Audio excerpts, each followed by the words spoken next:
welcome to Brand X Reviews. Today is the 24th of February 2014 and we've seen the release of Thor: The Dark World. I'm Joseph, this is the core. Yeah, we just finished watching it, the Blu-Ray. These are all the films together if you've got them on Blu-Ray, and so this is what you get. It's a one-disc version. I'll just quickly kind of go through it. It's got one of these little leaflets inside that's got advertising Captain America and also Guardians of the Galaxy. Yeah, this is the one-disc edition. You're not sure if there was a multi-disc one, are you? No, I don't think there is. There's a 3D version as well, but it's literally presumably the 3D version also comes with like the normal version, don't they usually like have both in them? Yeah. Well, yeah, pretty much. I mean, I did a review of the film itself back when it came out of the cinema, and we'll kind of cover that. I'm going to assume you've seen the film. We're going to talk later on about the other stuff, the Guardians of the Galaxy film and how this ties in with it, and the extras as well. But yeah, basically our review in brief: good film, watch it. Yeah, because like I said, I know I did my own review of the film. Anything else specific you wanted to say about the film itself? Or? No, not really. Just like a very quick synopsis, just in case you haven't seen it when we start talking about stuff like the Aether, so you know what we're talking about. Basically, this is set after the Avengers. Loki's incarcerated on Asgard. Thor's been trying to sort out the numerous wars that have broken up because the Bifrost's been out of commission and Asgard hasn't been keeping the peace. On the background of this, there is a merging of the 9 worlds, is it? 9 realms, yeah. Yeah, the 9 realms. Basically, it's like the stars are right kind of thing, and very briefly, for like a few minutes, they touch. And evil creatures known as the Dark Elves, led by Malekith, played by Christopher Eccleston. I had no idea it was him. Between the Dark Elf language he's constantly using and all the makeup, I did not recognise him at all, despite being like a bit of a sad Doctor Who fanboy. Basically, he plans to claim something called the Aether, this item of ultimate power, and end the universe, and Thor has to stop him. Which is basically the film. Yeah, so extra features wise, the other discs, the other DVDs, Blu-rays, sorry, I've collected these. Most of the early ones are very good with extras. They come on 2 Blu-ray discs, so they have quite a lot. The last couple have been very lacking in terms of extras. I mean, you can see this one is still only 1 disc, but it's better. Yeah, it's got a few better ones. If you want to be more specific, I did a review of all the films up to and including Iron Man 3, the Blu-ray reviews. It was one of the first reviews I did, so if you go to brandxreviews.com you can see it. But yeah, there's what it's got on here. You can read it out if you want. Well, basically there's featurettes about the film, a sneak preview of Captain America: The Winter Soldier, though it's a very short one. You've 3 minutes. Seen that one. But yeah, there's 2 separate featurettes plus a featurette about Thor and Loki in particular. I think that is actually the same one. I read it as that, but the main featurette is the Thor and Loki. It's in 2 parts. It's about half an hour long when you combine them. There are other little ones like about the score, which was done by Brian Tyler, who also scored Iron Man 3. But again, I think that's about 5 minutes. Yeah, you add it all together, it's quite good. Anyway. Yeah. There's also a few deleted scenes which are interesting to see. Usually they're just like extended bits of a scene, which you can kind of see why they were cut for time. They're interesting to watch as they add more context to certain bits, but there's nothing that's essential to the film. It's not like one of these where they've, like say the Daredevil film, where they cut so much of the actual subplots and stuff that it made the actual film fundamentally different. Yeah, basically, if you ever were interested in watching Daredevil, I would definitely get the extended version for all the stuff they cut, which was reintegrated back into the film. This is nothing like that. This is just little extended bits. Yeah, minor. There's a banquet scene. The basic scene itself is still in the film, just this is a longer version of it. And it kind of makes it clearer what's going on, because I didn't actually pick up on this in the film, that while everybody's like drinking and celebrating and smashing the glasses on the floor, Thor's kind of a bit sad because it reminds him of Jane Foster, the woman he left on Earth, because he kind of remembers in the diner when he smashed it. Yeah, it doesn't actually show you this. It just hints at it, which is quite good. If if you're paying attention, you'd notice it. If you haven't seen the first film, it won't be out of place. You'd be like, well, what the hell's that scene? Where, what's going on so there? what he does is he gets his cup and he just places it back on the table rather than smashing it, because you know, it kind of upset Jane Foster in the first one when he did that, because it's rude. So yeah, it's kind of a subtle thing. It was quite good. It does show that in the film, but I think it's like a different take. I think it was a it's much shorter and easier to miss kind of thing. But this because you have to point it out to me. I was like, all right, yeah. Yeah, I didn't. It was obvious once you pointed it out, but until that point, I was like, all right, yeah. Yeah. There's a longer scene with Queen Frigga and Thor talking about Loki, because you see kind of the scene where she's in his cell, but it turns out to be an illusion because she's talking to him via magic. And you kind of see that from the other side, because Thor walks in and she's talking to Loki, and he suddenly disappears because he's only an illusion. And he's kind of, you know, why he's still like holding out a hand to him, and she basically makes the point that he's her son, even if it is by adoption, and she still has hope for him, kind of thing. I think there's a good deleted scene. Well, it's an alternate scene with Captain America. There's the bit in the film where Loki appears as Captain America. It's actor Chris Evans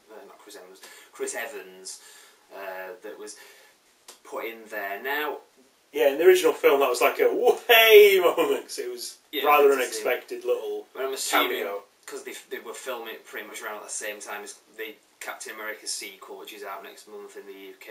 Yeah, presumably just hopped over from one set to the other and went, hey! Well, I was wondering that, because I couldn't tell if they just got CGI'd his head in or not, because he still looked kind of small, like it wasn't Chris Evans' body. I don't know. I have no idea. Yeah. But yeah, I think they maybe did this in case they couldn't get Chris Evans. Or perhaps because they just CGI'd his head on his onto Loki's body, but in some ways I don't think they would like mess around with CGI when they could just have him be. Yeah, it's probably. If they can get him there to do the head bit, then they could just put him in the suit and have him do the whole thing. I mean, if it is just his head, then that's a good thing, because I mean it's a good endorsement of the CGI, I guess, because we can't tell. But yeah, another reason they might have done this is sometimes if you have like a body swap or something, they'll have the original actor like act out the scene first, as if they were themselves, you know, as if they were actually doing it, and then the person who's like in their body will act out the scene, basically taking notes from the first person, like a reference point as to where the hands are moving. Yeah. So basically, when was it Chris Evans is like on scene, he would have probably watched Loki's like act through first, so he can like basically have his mannerisms and his like gestures, even though he's like, you know, himself kind of thing. Yeah. Yeah, well, so that's on there. I think that's on YouTube, because I did actually see that prior to getting this. If you haven't got the Blu-ray with the deleted scenes, or I don't know if they're on the DVD as well. We haven't really checked up on that, so you can't say. Yeah, you can see him on there anyway. But the really great extra that's on there is the Marvel one-shot, which I've mentioned in one of my other reviews, All Hail the King. Which we've finally seen the full thing of. Yeah, so it basically undoes what some consider, I don't consider it damage, but some consider what Iron Man 3 did with the Mandarin character as damage to... Yeah, basically we're going to be into spoilers a little bit here, so if you want to see it for yourself originally, skip this bit until you've watched it. But it starts out very kind of just funny with like him as... Trevor Slattery. I was going to say something Slattery. Yeah. Basically like going around prison and being his kind of like slightly wacky self as he is like when he's not being the Mandarin. And at one point like his fan base, if you like, in prison are like, do the voice, do the voice, do the voice. And he's like, You'll never see me coming. And they're like, no, that's awesome. He's like, yeah. Basically it's kind of framed as if it's basically a guy there doing a documentary about Trevor Slattery and like, who is Trevor Slattery kind of thing. Pretty funny. Yeah, they kind of go into his background a little bit, because you see a picture of him and his mum, and you find out about this really bad TV show. Caged Heat. Yeah, it basically seems to be somewhere between, how do you sum it up? Due South and Miami Vice. Yeah, he's like a KGB agent working in America kind of thing. Yeah, he's like a hard-bitten Russian, like... Cop. American cop at the same time. But, yeah, it shows how it turns out that the guy that's interviewing him is actually a guy. He starts talking about the real Mandarin. Do you want to kind of elaborate on that? Yeah, basically... it's like, how much research did you actually do on this? And he brings up the 10 rings, and Translator's like, I have no idea what you're talking about. And he's like, well, didn't you research it? And he admits that, yeah, actors always say they researched things, but he didn't actually bother. He turned on the computer, googled his name, and had a wank. Yeah, this is basically his exact phrase. And basically he starts talking increasingly about the 10 rings, which were the criminal organisation that originally kidnapped Tony Stark back in Iron Man. And you even see like a picture of like the terrorist leader that got killed off by Obadiah Stane. The one with the big burn on his face. And basically you see the logo again. I think you saw that in the original Iron Man. She saw it behind him in a couple of places. Yeah, it was in Iron Man 1, it was in Iron Man 3 as well. So it kind of... In Iron Man 3, basically, the Aldrich Killian character had kind of perverted the organisation, the 10 rings, similar to the Al-Qaeda thing, if you kind of look at the background of that. So there was like a real character. So they mentioned the real Mandarin anyway. This interviewer says, well, there was a real Mandarin, and he basically wants his identity back. You know, you've kind of taken the piss, pretending. Yeah, it's more menacing than he makes it sound, actually, because he's like, basically like suddenly dead serious, and he's like, you know, there's a real one, and he wants his name back. Yeah. And we're going to put 10 holes in you, kind of thing. Yeah, so it pretty much ends with him about to get like taken out of prison, broken out of prison and taken before the Mandarin, and then presumably killed and kind of exposed to the world. You know, it doesn't go that far; it just kind of shows, you know, at that point.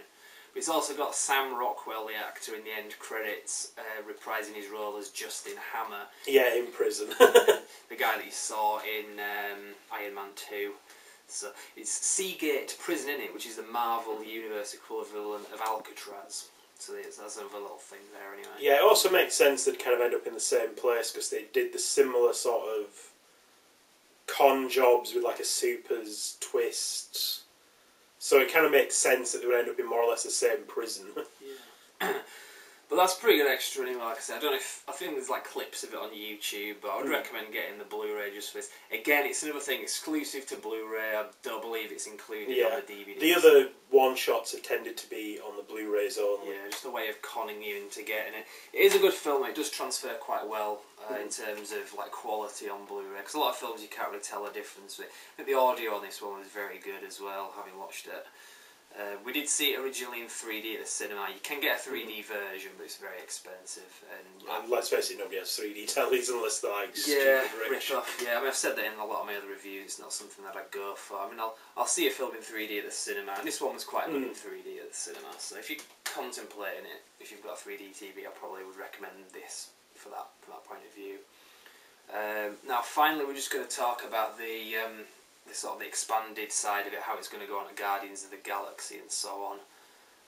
I've mentioned this in the other Thor review that I did back in October, but I'm kind of, again, assuming that you've seen the film, so you'll have seen the end credits bit with the Collector, played by Benicio del Toro, and his character was going to be in Guardians of the Galaxy, and there's this whole thing with the Infinity you even Stones. see at least one clip of him in the like trailer for Guardians of the Galaxy, so he's pretty much certainly going to be in it to some degree. Yeah, so you blink and you miss it, but yeah, they basically clearly define the Tesseract from the original Avengers and the Aether from this film as being Infinity Stones. And also when Odin is like explaining all this to Thor, he describes these stones as being something that basically comes from like the very dawn of like creation kind of thing, like before the universe as we understand it came about. And basically they're giving one of them to the Collector because he's presumably somebody with who can keep this seed, keep it safe. And they don't want two of them together on Asgard. Now, there's two ways of reading this. You read that they didn't want the Tesseract and the Ether together. Because if somebody tried to steal them, they'd get two of them at once. Which makes a kind of sense, but you, as reading the comics, also thought there was like another... Yeah, I just read into it that it was more a case of because the two combined physically in close proximity would be dangerous, which is right, because obviously the Infinity Gauntlet has 6 of these stones. When you put the 6 together, it's just like, you know... Also, perhaps it's a case of temptation, like... Yeah. Absolute power corrupts absolutely kind of thing. Yeah, but I think... And having two... I mean, basically you see the moment the collector's got one of these is like, 1 down, 5 to go. Exactly, yes. I think both are Irish. I think it is a combination of having them both together generally is dangerous. I say in some ways you could say, oh, it's, why the hell are they giving it away? But it kind of makes sense no matter how you look at it. Like, having them together is dangerous for whatever reason. All I know about the collector is what I read in... There's a graphic novel that comes before the Infinity Gauntlet. There's a graphic novel that came out in the early 90s about Thanos. There's one that came out before, which is called Silver Surfer, The Rebirth of Thanos. And it shows the collector, it shows Thanos collecting the Infinity Stones, and he gets one of them off the collector. Now, it wasn't a character that massively... He's not even a large part of the thing, so I don't know a lot about him, but he's generally a character that, well, collects things, as you gather, and someone that they can kind of trust to look after something. So I'm assuming that's where they're going to go with the films. I don't know in what capacity Thanos is going to be in Guardians of the Galaxy. I know he's got a character called Gamora, a female character, which in the comics is Thanos' daughter, so I'm going to assume that's where... And also you were telling me that Drex the Destroyer, another character from Guardians of the Galaxy, is basically his reason for being. He was created to try and kill Thanos. Yeah, fundamentally that's his modus operandi, is to kill Thanos. That's who he is. I don't know exactly how close he's going. I know he doesn't look exactly like he does in the comics, which isn't surprising. But it's definitely suggesting that these things are going to basically lead into other things. You've seen Thanos in the bit at the end of the Avengers.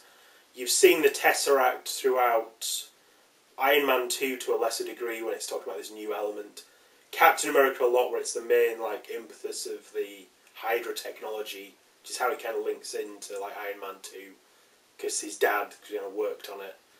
In this one, you see the Aether, and you also get mention of the Tesseract again, and they're clearly defined as the Stones of Power. Yeah. Even though Odin explains that this isn't a stone in the traditional sense, this is actually like a liquid, amorphous like object. Yeah, I mean, but it is an Infinity Stone. Even water can be compressed into ice and be a solid. So I'm assuming it's not made clear. That's the thing. Also, when Thor blasts it with his lightning, it rains down as like crystalline shards and then reforms. Yeah, good point. So presumably it can be made into a solid. Yeah, it's just to fit it into the gauntlet. Yeah, because it's weird, because in the comics, I don't think it's referred to as a Tesseract. It's just a cosmic cube, and it isn't one of the Infinity Stones. That's like saying that like the Holy Grail is one of the 10 Commandment tablets or something. It's like it's not. It's a separate thing. But yeah, I think it's just basically a case of it's one of the stones, but they kind of stole the ideas from the Chaos Cube. Yeah, I think they're going to just base it on that. I don't think it's going to follow exactly as we saw in the comics. And these gems are basically supposed to be badass in the comics. When he's got all these things combined and he's got all 6 of them, Thanos is beyond a god. I mean, you get gods running around in Marvel Universe, but he is basically able to destroy half the universe. Yeah, with a whim. I am kind of interested in where they're going to go when they get to things like Captain Strange, Doctor Strange, because so far they've been very careful to stay clear of magic. So I'm kind of interested in where that's going to go, because even in things like Agents of S.H.I.E.L.D. have actually been clear to make out that nobody really believes in magic, because even when you get down to Asgard and stuff, the gods, and it's all to do with mythology and science-based. But yeah, it's like a science-based kind of magic. It's like their science is so advanced and so complex that it is unto magic to us. So I'm kind of interested. Primitive culture kind of thing. Where Doctor Strange is going to go, because that's definitely been confirmed for Yeah. What is it? Phase 3. Yeah. I think it's going to be the second film of Phase 3. We'll have next film's coming up. Obviously, Captain America 2, The Winter Soldier, Guardians of the Galaxy. Then next year we've got Avengers 2. Well, just Avengers: Age of Ultron. Then after that, I don't know exactly when. There's the Ant-Man film, and after that is going to be Doctor Strange. Which they're doing Age of Ultron before Ant-Man? Yeah.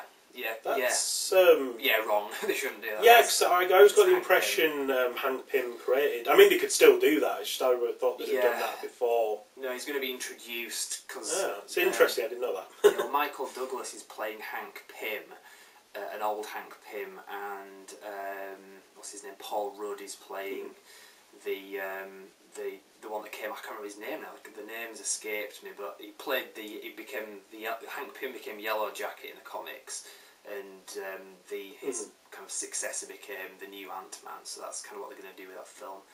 But after that, it's going to be Doctor Strange. And I've heard a rumour it's going to be that Johnny Depp has been talking about the role. Probably not even true, but I can see that. I can totally see that. I think the Doctor Strange character, they're trying to make him the next Iron Man, basically. I know it was supposed to be. I think it was supposed to be a bit of a playboy doctor rather than like a playboy millionaire. It was like a playboy doctor. Yeah. So I could see them doing a similar Tony Stark thing with him. He's going to have to be. At least making him eccentric. Yeah, and charismatic, like. I think they want him to be the next Iron Man, basically, that can carry a franchise. Certainly I could see that. Yeah. I mean, I can see it being successful because, magic and stuff like Harry Potter. I mean, I don't like Harry Potter, but things like that are very successful. And like I said, the point I was trying to make is it's also something they haven't really touched upon yet. It's something they're free to explore in whatever direction they want to take it. Yeah. Because in fact it was kind of satanic. There was a bit of issues with Doctor Strange because parents oh, he's a Satanist, he's doing the whole devil horns and stuff. Yeah, another thing about Doctor Strange, kind of to backtrack back into Thor and technically Iron Man, basically I'm wondering if one of the reasons they didn't, for some reason why they didn't do the Mandarin before is because, again, they seem to be leaving magic largely out of the Marvel mythology at the moment. Did you say something about Agents of S.H.I.E.L.D, how they made these specific... Yeah, it's one of the slightly on-running kind of themes that's been mentioned 2 or 3 times, that they don't really believe in magic or psychic powers. They've never found anybody with those abilities. They're a bit sceptical about it. It's basically so that they don't just believe in everything. It's we've never found any evidence to support these things. So that it does kind of make me wonder if perhaps they are deliberately saving magic for Doctor Strange, because that's his thing, So magic and the powers of the mind, they didn't really want to bring that into earlier films before they were ready to do it properly with him. So this is what you were saying about the Mandarin, basically. Yeah, because he's basically, he's into tech, but he's also into magic. He's one of those characters that's a big mess, in my opinion. Oh, he is. He's got magic in his rings. He's got technology. Aliens. He's also got aliens as well, because he's got a magical alien dragon. His rings are from... Yeah, he gets really... Fin Fang Foom, is that Yeah, what Fin Fang Foom. But Stupid name. I think those rings are something that he finds in an alien spaceship, and he turns them into rings that he can wear, and each one does a different thing, kind of combined, so... yeah, basically he's a very complicated character that's a bit of everything. Yeah. And also it'd be pretty hard to do him without it being... You'd have to be very careful how you did it without it coming off as a bit racist, because certainly the earlier initiations of this character are a bit... Well, if you watch the 1966 cartoon as well, it's alright putting a comic, but to bring it to life, because in the 66 cartoon, it's Iron Man, I'm going to destroy you, and all that. I mean, it's oh, that's a bit uncomfortable now. Yeah, I mean, back then it was during Cold War and everything, so it was kind of different sentiment, but yeah. Yeah, basically I think it's both safe to say we're not huge hardcore Mandarin fans, so we weren't butthurt like a load of the fanboys were oh, they ruined him, oh. Yeah, no, I mean, personally, I liked Iron Man 3 and where they went with that. Yeah, I was happy. There are some logical hiccups in that film of why did he do this, why did he do that? But as a whole, I like the film, I like the story it was telling. The stuff that people go on about didn't bother me at all. I can't really defend it, because, I can kind of see where you're going, why didn't you just do that earlier, why didn't you do this, why didn't you do that? But I wasn't watching the film sat there going, oh, why wasn't he doing this? I was going, this is a good film and this is entertaining me. Yeah, exactly. That was what people responded Like I said, the to. Trevor Slattery thing was a great twist.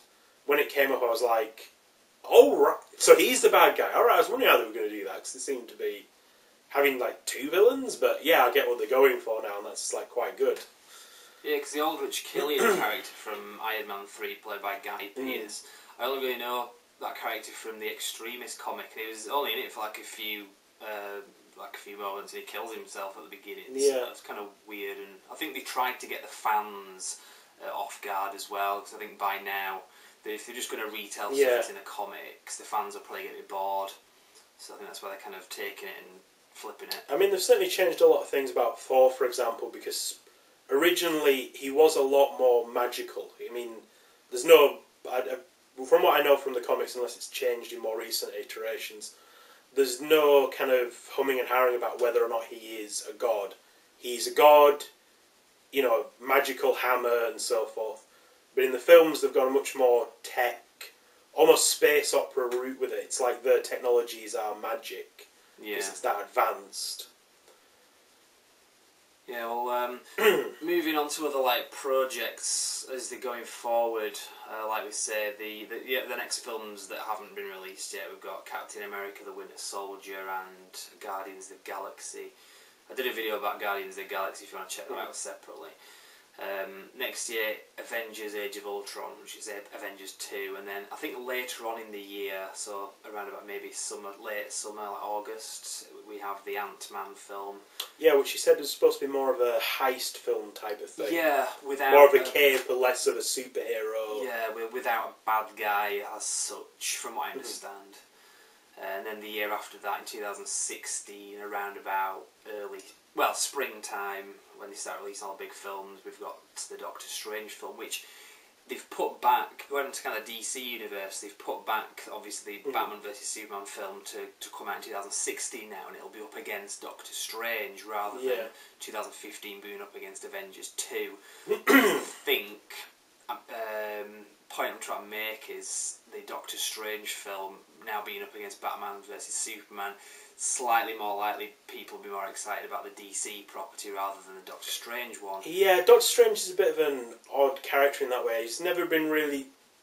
He's been like a very major character because he's been in loads of stuff. He's like crossed over with all these other characters. Yeah. And he is the Sorcerer Supreme of Earth. You know, he is Marvel's magic guy. But at the same time, I don't think he's ever really had that like breakout appeal that some of the other characters have had. I mean, I've read comics that have had him in, but I've never read a specific Doctor Strange one. He's always been featured in something. Yeah, I'm kind of the same way. Mostly what I know of him is where he's popped up in like Spider-Man and other such things. Yeah. Basically, a lot of the Marvel characters are based out of New York, so there is quite a bit of them running into each other at times. I mean, there's even like, there's like some big crossover like comics like Total Carnage, where one of Spider-Man's villains like wrecks New York. They do things like they try and go to the Avengers and they go to like the Fantastic Four and they're out kind of thing. So they are like kind of, literally they're all living in the same kind of area and have each other's addresses kind of thing. Yeah. I know that's something that Stan Lee got asked about, why a lot of them are based in New York. It was just because that's where he lived for a lot of time and that he was going. Also, it's a very iconic city, it has to be said. Well, yeah, exactly. When we're talking about the rest of the Marvel Universe, though, there was one thing I was wondering, which is exactly what properties Marvel actually has now. Because a lot of them, they don't. You were telling me they don't own the X-Men. That's like a separate franchise. Yeah, it's interesting you bring this up because there's obviously the ones that Marvel themselves own that they've done, like Iron Man, so that goes without saying, but there's other properties that in the past they didn't own, but because it's sold during their like financial difficulties. So, but a lot of the rights have defaulted back to them now, like Blade, The Punisher, Daredevil, and Ghost Rider, I believe. So all primed for remakes, I think. Yeah. Because they're interesting characters, but in some ways the films, they weren't all bad, don't get me wrong. Yeah, Blade. In some ways, I'll stick up for Daredevil because I kind of liked the extended version of that, and I kind of liked the character in general. I kind of liked the first Ghost Rider, but it was a very mixed film. The bad guy was really misdone. And I really liked the first Punisher. That was one of the early kind of comic book films that I remember thinking they did a really good job there. That wasn't. You're talking about the Thomas Jane one. Yeah. The second one, technically. The first one was Dolph Lundgren. Oh well, maybe the first Dolph Lundgren one wasn't that bad, to be honest. Yeah, I like that. But yeah, sorry, the Thomas Jane one. If we're going to be technical, the second one they've done of the Punisher. It was one of those first films that I can remember watching and going, like Nick Fury, Agent of S.H.I.E.L.D. Yeah. and all these kind of other kind of really cheap. Don't hassle the Hoff. You go look. I will say one thing: it's an awful film. However, the classic Nick Fury, who isn't a black guy with one eye, by the way, he's like a white guy with one eye, but still, I could see him as the Hoff. I really could. Yeah. If you look at him, you can see it because he's this grizzled old guy chewing on like a cigar with an eye patch and stuff. The Hoff did catch him perfectly. Yeah. Just unfortunately, the film wasn't very good. I think actually now, just kind of going off a second, with Captain America 2, he's got the Robert Redford actor who is supposed to be the guy that hired Nick Fury, and I think what they're trying to do there is have like an older, like Nick Fury was originally, character. I do seem to recall in the comics there is actually like a handing of the torch. Yeah. Where they actually explained how he goes from being the Nick Fury you kind of know to the Nick Fury who's Samuel L. Jackson, basically. Yeah. That was with the Ultimate Universe, I think that was with I think it's actually carried over into the mainstream universe though as well. Yeah. And like I say, I think there is actually like an explanation of like how it happened. Yeah, that'd be interesting. Because I'm thinking, I mean I don't really know much about it, so I'm guessing here, but maybe in some ways the Nick Fury name is a bit like James Bond. Yeah. It's more. It's almost a title as much as like. Fans have the guy's theorised name. that like the Sean Connery James Bond isn't the same as the Roger Moore one, and kind of behind the scenes they kind of pass the torch kind of thing. But yeah, well you. And 007 is always James Bond. Yeah, it's like his code name. Yeah. Well, you were saying about characters that aren't owned by or are owned by Marvel. I do know it's going to be kind of weird because the X-Men obviously is owned by 20th Century Fox and they're not going to release that as long as those films are making money, but there are some exceptions. There's the Quicksilver. In some ways I don't mind, because in a lot of the ways the Marvel, the X-Men universe is its own like self-contained thing. It's good. It crosses over quite a bit, and it's a shame we'll never see like Wolverine crossing over with Captain America, because they do that quite a bit. Yeah, that would Seeing as they were both active during the Second World War. Yeah. But however, they're doing a very good job of it, and there's enough X-Men to keep their own thing going without ever running out. Some argue too many. But so. there's so many X-Men, it's ridiculous. But yeah, you were saying about yeah, there's some kind of weird exceptions because there's Quicksilver and Scarlet Witch. What's her name? Wanda Maximoff and Pietro Maximoff. Yeah, brother and sister, children of Magneto. Yeah. Established in one of the very first X-Men. Yeah, because they were like early members of the Brotherhood of Evil Mutants with Magneto. Because you've never seen them in the X-Men films up to this point. You've seen plenty of Magneto, but they've not really been a iteration of his Brotherhood of Mutants. You've had Pyro, you've had Blob, well, Blob into something else, but Bub. You've got Toad and all these Long others. list. However, the other two that I think are kind of classically members of the Brotherhood of Mutants that you've never seen have been Quicksilver and Scarlet Witch. But they're also classic members of the Avengers. Yeah, because they reformed fairly early on and basically became pretty big Avengers characters. Yeah.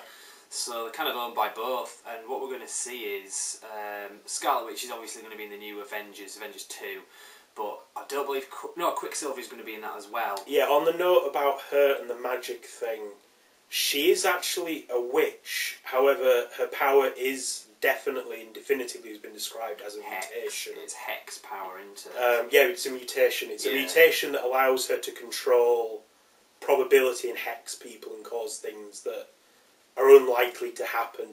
Basically, it's magic, but it isn't magic. So you don't have to play poker with her, basically, because she will win. Either her or the Black Cat, who's kind of the same way. You don't want to play poker with her either. Yeah.